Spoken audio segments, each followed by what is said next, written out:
everybody? It's Darren again, recording from beautiful Bangkok. It's day 30, the concluding day of my 30-day carnivore diet experiment. This video will basically give you an overview of why I did carnivore, how I feel in terms of my performance, mental clarity, and any significant changes that I've felt throughout my experiment, and whether or not I'm going to continue with it. I'm also going to be doing a question and answer session. A couple weeks ago, I asked on Instagram if anyone had any questions for me, and I had a lot of good feedback, a lot of good questions from my friends. So we'll tackle that in this video. So, bringing it all together, why I tried the carnivore diet experiment. I'm truly a believer in testing. It was an experiment on an individual level. I was trying to figure out, what works best for me in terms of how I look, my physique, how I feel, and how I perform during intense exercise, especially. With me, I work out almost 2 times a day, either Muay Thai, weight training, even circuit training. So I really want to see how the increase in protein and eliminating vegetables from my diet had an effect on my performance. I also wanted to see what I could take away from this experiment so I can implement it in my everyday nutritional lifestyle. Keto wasn't the greatest for me. I had low energy at the time. I had difficulty finding consistent energy throughout the day, and I felt like I can always overeat on keto. If I had a bag of macadamia nuts in front of me, it was over. Same goes with almonds, even olives. I can smash like 400 grams of olives in one sitting. That's just me. I'm a binger. A lot of people will know that about me. If finding the optimal nutritional lifestyle for me was, vegetarian or vegan diet, I would definitely do it. If apple pie and ice cream, my favorite dessert of all time, was able to help me perform at an optimal level, I would do that too. But frankly, that's not how it is. So I take it upon myself to do my research, dig into the science, and experiment on my own because that's the only way I'm going to find out what's best for me. And the main reason why I experimented with carnivore is to pretty much extract the greatest amount of human performance out of my body that I could while I still can. I turned 32 last month and I feel great. I feel like I'm in the best shape of my life. I always have my fitness down. I've always been a fit person, but in terms of nutritional lifestyle, I don't think I had it nailed down as much as I would have liked to. But I finally turned the corner. I've done a lot of research, and it looks like I'm progressing towards what's best for me, or at least I'm starting to find the right pieces of the puzzle and formulating my own nutritional design.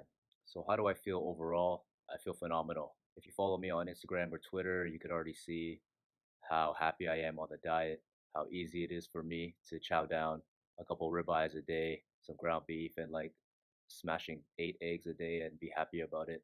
I mean, a lot of people would get bored doing that, but me, I love meat. I could do that all day, and I think I can go for 60 days more if I didn't miss vegetables so much. I still continue with fasted workouts, not voluntarily, because when you eat a lot of protein, it's a lot more satiating than eating a bunch of fat or carbohydrates. If I eat a meal at 8 p.m., I'm actually not hungry until after my morning workout the next day, so it's involuntary intermittent fasting for me. I have significantly less bloating, especially around my waistline, which I had a problem with on keto. And from an appearance standpoint, my body fat percentage definitely went down significantly.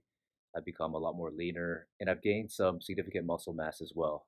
In combination with the decrease in fat percentage, of course, I'm going to get a little more ripped.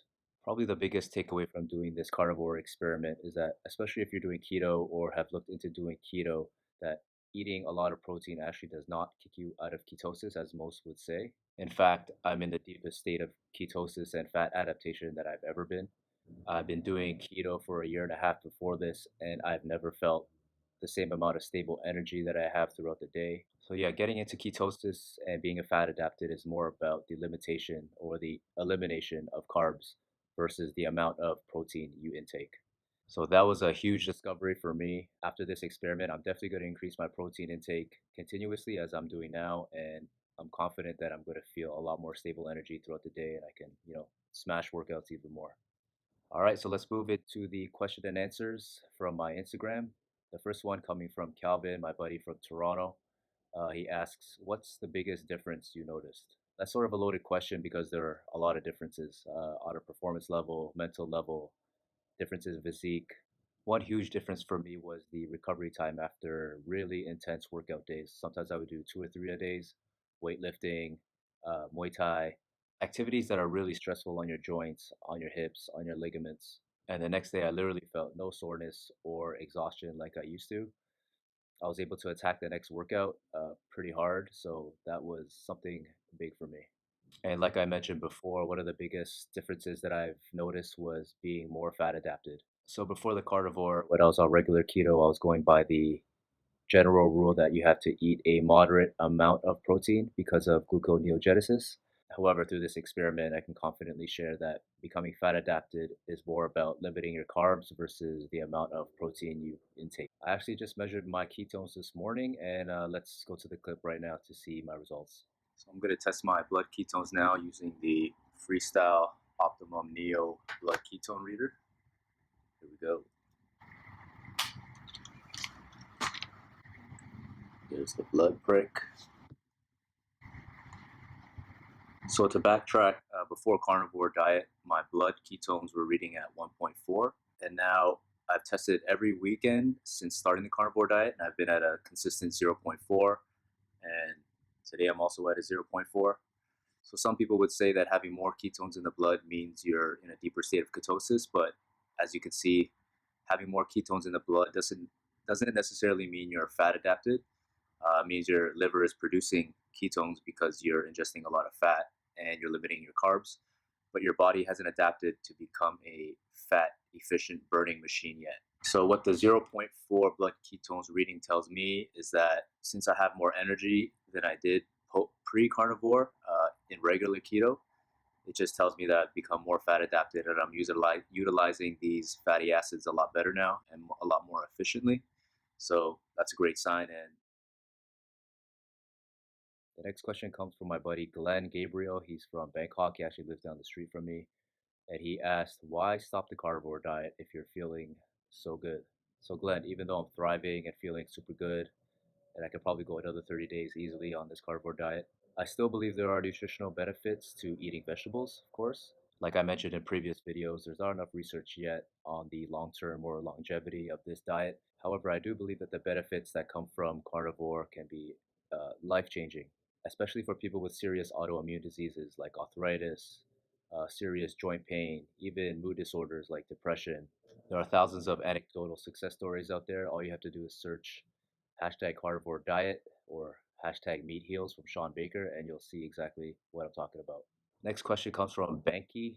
Met her at a gym here in Bangkok. She asks, will you continue doing this diet? So I'm not planning to continue on a full carnivore diet, but I plan to cycle this through maybe 2 or 3 times a year for another 30 days just to give my gut a rest. Andrew Poe from Toronto asks, will you do it again and for a significantly longer duration? As mentioned in the last question, I will be doing it again through the year, but I'll be cycling it through.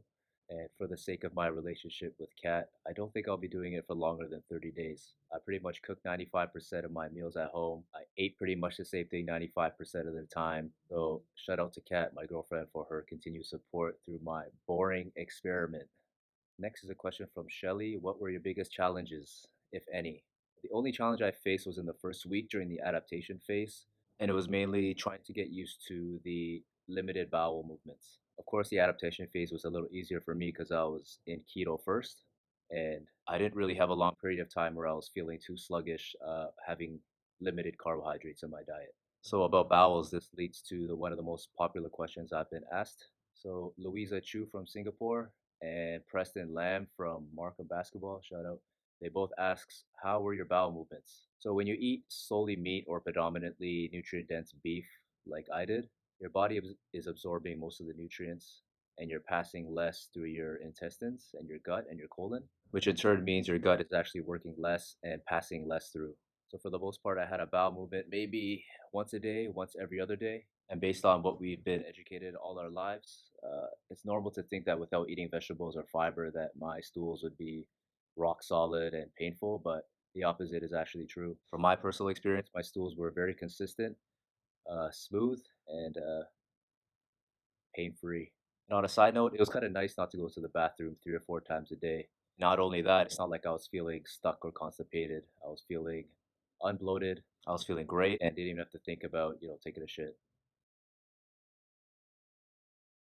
So the next big question is what's next for me after doing the 30 days of carnivore diet? I'm planning to get another blood test this week to see what my blood markers are at. It'll be interesting to see what has shifted, especially my HDL cholesterol, triglycerides, and my fasting blood glucose. But to be honest, I've only did this for 30 days, so don't expect any drastic changes in my blood markers because it's not enough time to see really significant changes. And am I going to start eating normally again? Depends what your normal means.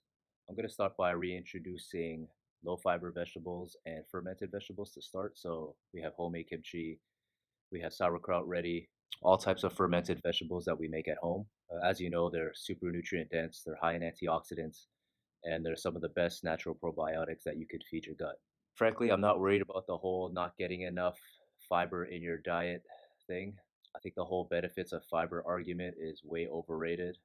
And based on my experience, less fiber just means less stress on your gut and you're giving your gut a break. So that's that, but that could be another conversation on its own.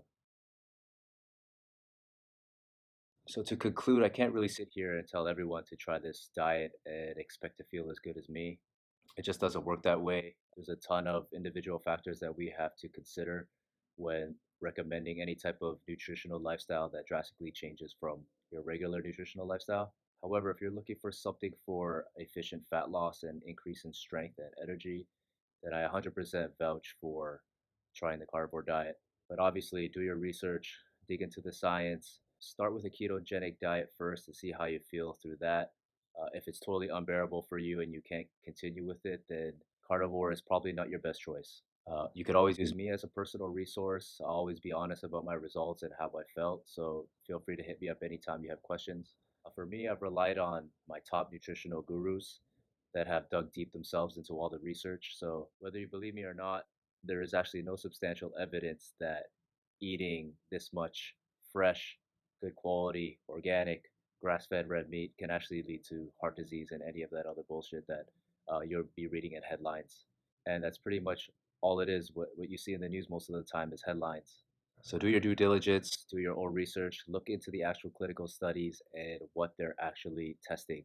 Anyways, to all my friends out there, if there's one general message, one general takeaway that I could share with everybody is that if you're looking to lose fat, get in better shape, change your nutritional lifestyle, make sure you do it in this order. Get healthy to lose weight. Don't do it the other way around where you're losing weight to get healthy. It's not sustainable for the long term. You're gonna feel like shit. You're gonna be hard on yourself all the time. Again, that's why I don't like calling these things a diet because it sounds too short term. Try to treat it as a nutritional lifestyle that you will continue to grow with for the rest of your life and to better your lives going forward. And one last thing I want to share with you guys that I'm planning to get my health coach certification in the near future. So I'll actually be certified to help people who are looking for help in terms of nutrition, fitness, and whatever goals they're trying to reach. So look out for that. That's it for me, guys. Thanks a lot for following me on my 30-day carnivore experience, and I'll see you guys soon. Peace.